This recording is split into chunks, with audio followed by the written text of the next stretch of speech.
E320, 2009. It's a W211.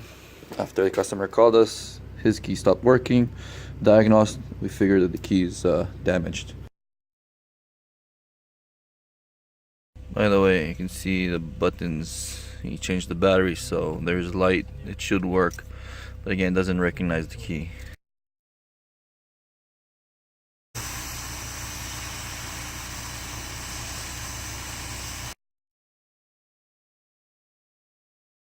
Then we got the right information that we need. Made a new key.